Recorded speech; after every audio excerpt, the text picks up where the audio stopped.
Hello everyone, আসসালামু আলাইকুম। Welcome back to my page Mimi's lifestyle. আশা করছি যে যেখান থেকে আমার ভিডিওটা দেখছেন সবাই ভালো আছেন।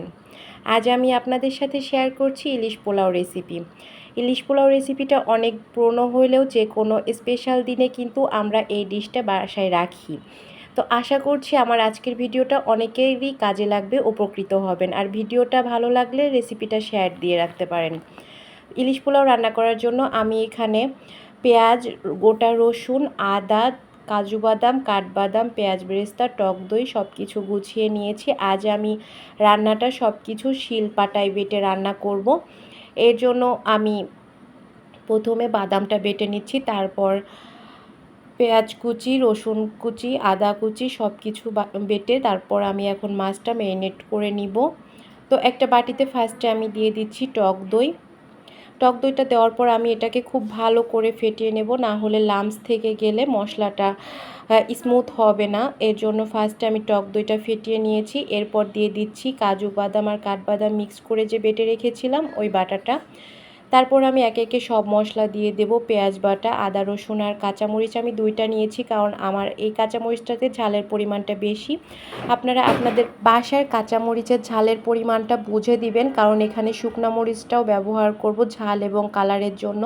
তো আমি এখানে 1 চা চামচ শুকনা মরিচের গুঁড়া, তারপর হাফ চা চামচ জিরা বাটা, এরপর দিয়ে দিচ্ছি 1 চা চামচ ধনিয়া গুঁড়া, আমি জিরা গুঁড়া দিয়েছি, জিরা বাটা না। তারপর স্বাদ মতো দিয়ে দিয়েছি লবণ। এরপর সামান্য সয়াবিন তেল দিয়ে পুরো মশলাটাকে আমি ভালো করে ফেটিয়ে নিব, অর্থাৎ মিক্স করে নিব, স্মুথ একটা মশলার মিক্সচার তৈরি করব। এরপর আমি এখানে দিয়ে দিব কেটে ধুয়ে পরিষ্কার করে রাখা ইলিশ মাছটা। তো আমি মশলাটা বেশ কিছুক্ষণ ধরে ফেটিয়ে নিচ্ছিলাম, স্মুথ একটা টেক্সচার এনে নিচ্ছিলাম। এরপর আমি ইলিশ মাছগুলো দিয়ে দিচ্ছি। ইলিশ মাছগুলো দিয়ে এটা মশলার সাথে ভালো করে মাখিয়ে নিব, যাতে করে ভেতর পর্যন্ত মশলাটা ঢোকে। উল্টে পাল্টে ভালো করে ইলিশ মাছটা মাখিয়ে নিয়ে এটাকে আমি মেরিনেট হতে দেব আধা ঘন্টার জন্য। আপনাদের কাছে সময় না থাকলে 15 মিনিটের জন্য দিতে পারেন, কারণ যেহেতু ইলিশ মাছ খুব বেশি মেরিনেট করে রাখার প্রয়োজনও নেই। তো আমি আধা ঘন্টা পর ফিরে আসলাম। এখন কড়াইয়ে সয়াবিন তেল দিয়ে আমি যে তেলে পেঁয়াজটা বেরেস্তা করেছিলাম সেই তেলের মধ্যে দিয়ে দিয়েছি মেরিনেট করা ইলিশ মাছটা। আর এটাকে আমি মিডিয়াম আঁচে রান্না করব 6 থেকে 7 মিনিটের মতো। ইলিশ মাছ রান্না হতে খুব বেশি সময় লাগে না, আর বেশিক্ষণ রান্না করলে কিন্তু ইলিশ মাছের যে টেস্ট ওটাও নষ্ট হয়ে যায়। তো আমি 3-4 মিনিটের মতো রান্না করে নেওয়ার পর ঢাকনাটা উঠিয়ে আবার ইলিশ মাছগুলো উল্টিয়ে দিচ্ছিলাম অপর পাশেও মশলাটা যাওয়ার জন্য।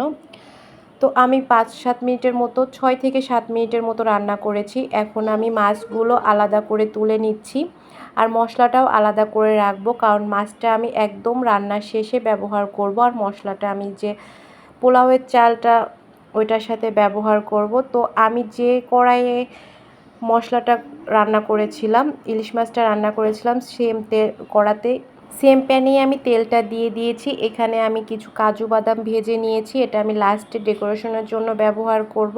আর প্যানটা কিন্তু আমি ধুয়ে নেই নাই, অনেকখানি মশলা মেখেছিল। তারপর আমি এখানে আবারও সয়াবিন তেল দিয়ে তারপর গোটা গরম মশলা, পেঁয়াজ কুচি দিয়ে দিয়েছি, একটা তেজপাতা দিয়ে দিয়েছি, আর এখন দিয়ে দিয়েছি 5-6টা গোলমরিচ।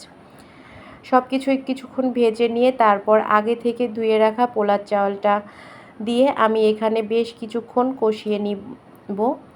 চালটা যতক্ষণ না চড়চড়া শব্দ হয় ততক্ষণ পর্যন্ত আমি ভেজে নিব। আর এই চালের মধ্যেই আমি দিয়ে দিব ওই যে মাছের মশলাটা। আর এ পর্যায়ে আমি চাউলের জন্য লবণটাও কিন্তু দিয়ে দিয়েছি। তো আমি ওই মশলাটা দিয়ে বেশ কিছুক্ষণ ধরে চালটাকে ভেজে নিব। এখানে আপনারা চাইলে বাসমতি চালটাও নিতে পারেন, আমি পোলার চাউলটা দিয়েই রান্নাটা করছি। তো বেশ কিছুক্ষণ ভেজে নেওয়ার পর আমি এটাতে ব্যবহার করব গরম পানি। এখানে যে পরিমাণ চাউল নেবেন তার ঠিক ডাবল পানিটা নেবেন। আমি যেমন 4 পট চাল নিয়েছি, আমি তার ডাবল পানি নিয়েছি। আর এই পর্যায়ে আমি দিয়ে দিয়েছি কিশমিশ আর 2টা কাঁচামরিচ। আমার এই কাঁচামরিচের ঝালের পরিমাণ বেশি, আমি কিছুক্ষণ আগেও বলেছি, তাই 2টা কাঁচামরিচই দিয়েছি। এরপর ফুটন্ত গরম পানিটাই দিয়ে দিয়েছি আমি এখানে। ফুটন্ত গরম পানিটাই দেওয়ার চেষ্টা করবেন। যতক্ষণ না পানি আর চালটা গামাখা হয়ে আসে ততক্ষণ পর্যন্ত আমি চুলার আঁচটা হাই হিটে রাখবো। আর যখন এরকম গামাখা হয়ে আসে তখন আমি চুলার আঁচটা লো করে দিব। এ পর্যায়ে আমি লবণটাও টেস্ট করে নিয়েছি, একদম পারফেক্ট আছে। এখন আমি যেটা করব, এই রাইসের মধ্যে কিছুটা ঘি দিয়ে দিব। রান্না প্রায় শেষ পর্যায়ে এসে দিব, ফার্স্টে দিই নাই। এই পর্যায়ে দিলে ঘিয়ের ফ্লেভারটা অনেক স্ট্রং থাকে রাইসের মধ্যে। এরপর আমি যেহেতু আমার প্যানের নিচ তলাটা একটু পাতলা, তাই আমি নিচে তাওয়া দিয়ে লো মিডিয়াম আঁচ করে এটাকে দমে রেখে দেব প্রায় 15 মিনিটের মতো। 15 মিনিট পর আমার রাইসটা পুরো ঝরঝরা হয়ে গেছে, রান্নাটাও প্রায় 80% শেষের দিকে। এখন আমি যেটা করব, ওই যে মাছটা তুলে রেখেছিলাম, ওই মাছটা এই রাইসের উপর দিব। তার আগে আমি কিছুটা পেঁয়াজ বেরেস্তা দিয়ে নিচ্ছি। এখন আমি একে একে সবগুলো মাছ এই রাইসের উপর দিয়ে দিব।